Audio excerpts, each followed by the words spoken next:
पहला प्रश्न है दिए गए आकृति में EC ज्ञात कीजिए। ये एक प्रश्न बनाते फिर एक प्रश्न का आंसर आप दीजिएगा। ये प्रश्न आपका हमेशा आता है, ठीक है ना, ये बहुत ज़्यादा इंपॉर्टेंट है, ये आपका आता ही आता है। जो प्रश्न आएगा वही मैं आपको करा रहा हूँ, इंपॉर्टेंट है ना। देखिए इसमें क्या है कि DE समानांतर किसके है, BC है। DE समानांतर किसके है, BC है। तो लिखेंगे चूँकि DE समानांतर क्या है, BC है। अब आपको पता है कि जब DE समानांतर BC होता है तो कौन सा लगता है, थेल्स प्रमेय लगता है। कौन सा, थेल्स प्रमेय। तो लिखेंगे थेल्स प्रमेय के अनुसार, थेल्स प्रमेय के अनुसार, थेल्स प्रमेय का सूत्र क्या होता है, AD बटे DB और AE बटे AC, ये होता है थेल्स प्रमेय। कब, जब ये समांतर हो जाए। तो AD बटे DB बराबर AE बटे AC होता है, यही होता है। अब मान बैठा दीजिए, आंसर आ जाएगा। AD कितना है, 1.5 है। DB कितना है, 3 है। AE कितना है, 1। EC तो पता नहीं है तो इसको x मान लेते हैं, या EC भी रख सकते हैं आप, ठीक है ना। तो देखिए यहाँ पर दशमलव है, तो दशमलव बनाने के लिए क्या करेंगे, तो दशमलव बाद एक अंक नीचे 1 शून्य भाग देंगे, ठीक है ना। तो ये 15 हो गया, 15 एकम 15, 15 दूनी 30। तो गुणा कीजिए, x गुना 1 x और 2 गुना 1 2, तो x का मान 2 आ गया। तो x हम किसके लिए रखे थे, इसी के लिए। तो इसी आप कितना आ गया, 2 आंसर आ गया, ठीक है ना। अगर ये सवाल आप समझ गए तो सेम ऐसा ही ये सवाल है, इसका आप कमेंट में आंसर दीजिएगा, ठीक है ना। अब हम चलते हैं नेक्स्ट क्वेश्चन की ओर।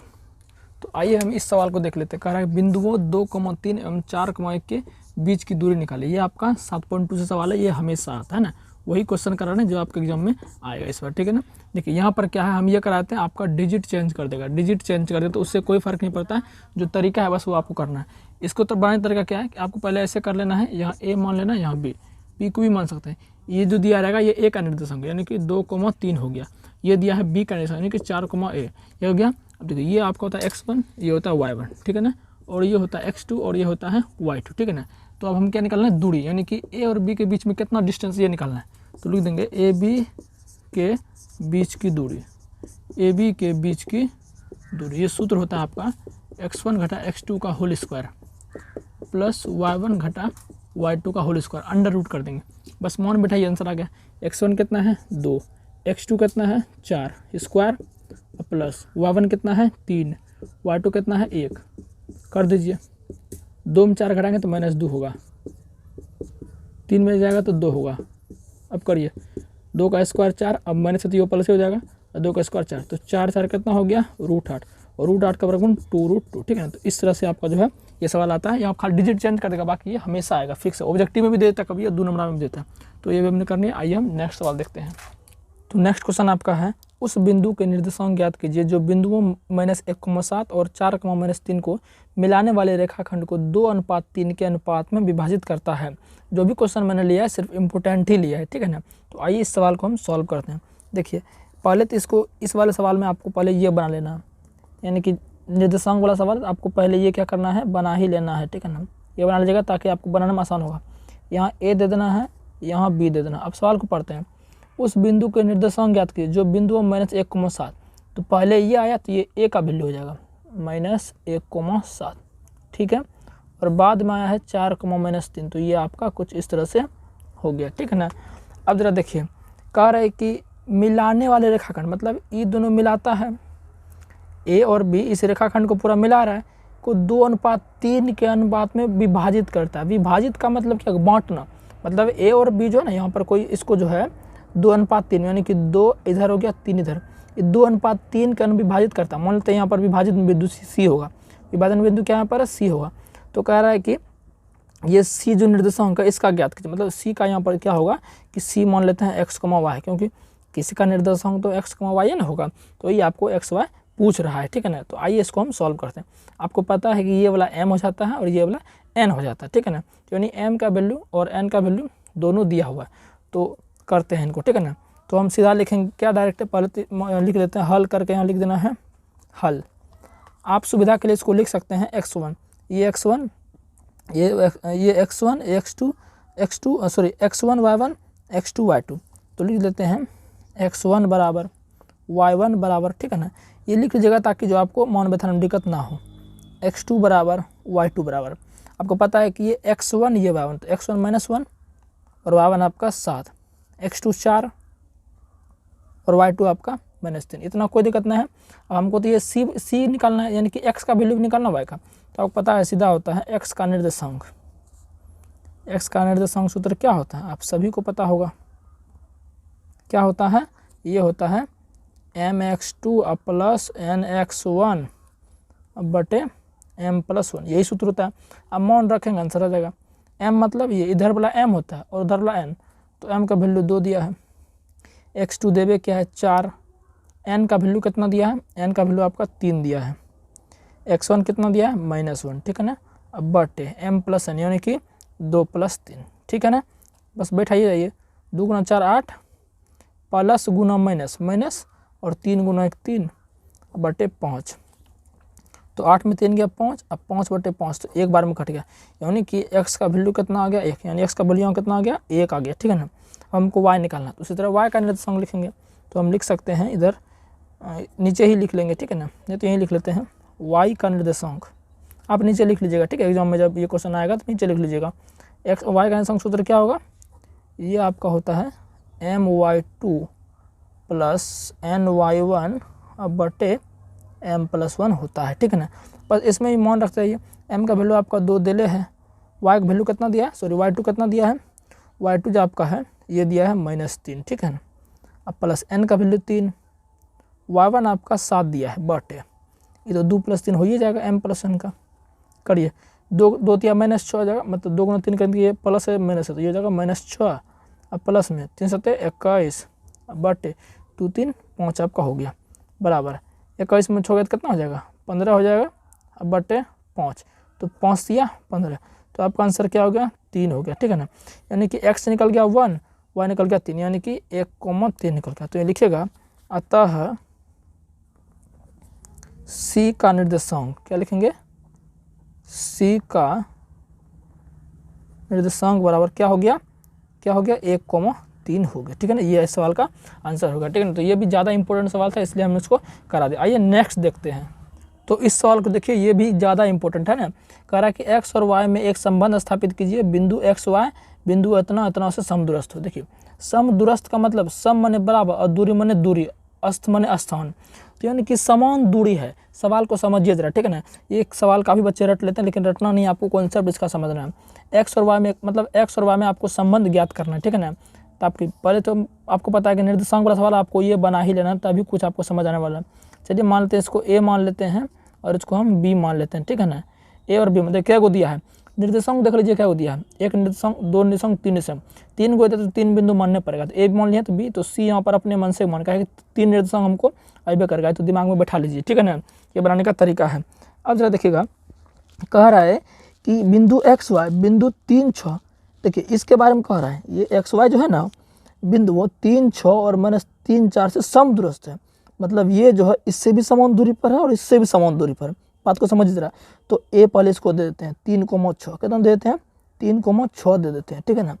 और इसको दे देते हैं -3,4 और बच खुज गया ये एक्स वाई, तो एक्स वाई बीच में यहाँ हो जाएगा, ठीक है ना। तो ये आपको एक्स वाई में एकदम रिलेशन ढूंढना है, क्या रिश्ता है इसके बारे में, इसके एक्स और वाई में, ठीक है ना। यानी कि ये जो एक्स वाई है इससे भी समान दूरी पर है, इससे भी समान दूरी, क्योंकि वही कह रहा है ना बिंदु एक्स वाई इससे भी समान दूरी पर है, इससे भी समान दूरी पर, समदूरस्थ है ना। तो हम लिख सकते हैं कि ए सी का जितना लंबाई होगा उतना ही लंबाई सी बी का होगा ना। तो हम सीधा लिख सकते हैं, क्या लिख सकते हैं कि ए सी के बीच की दूरी, यहाँ हल लिख दीजिएगा आप, ए सी के बीच की दूरी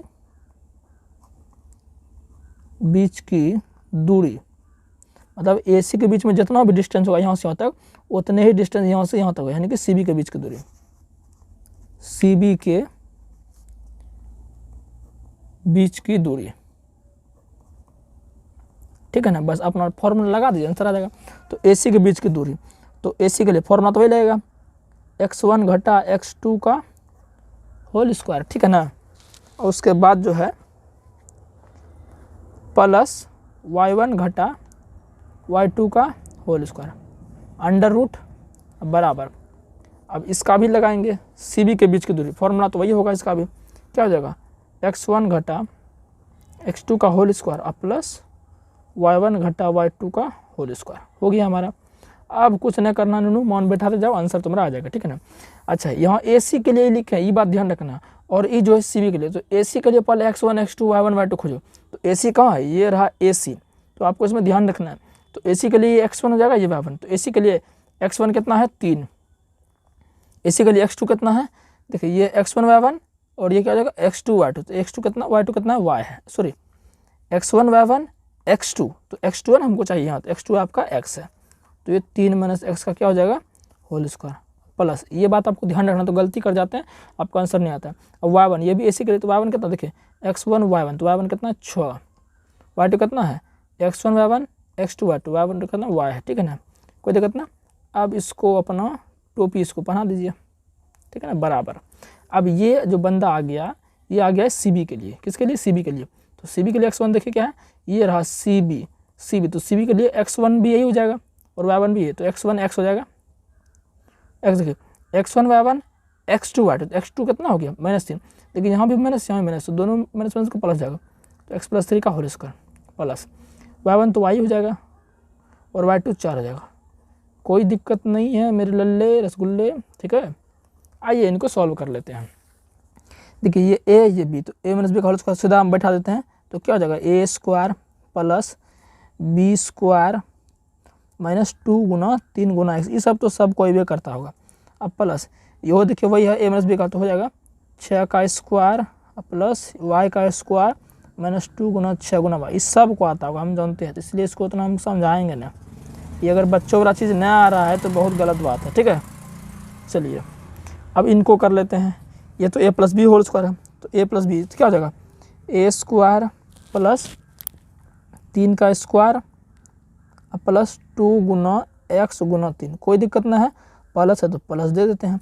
अब देखिए ये a है ये b है, तो a - b तो क्या हो जाएगा y का स्क्वायर प्लस 4 का स्क्वायर -2 गुना 4 गुना y, यहाँ तक किसी को कोई दिक्कत नहीं है, समझ गए ना।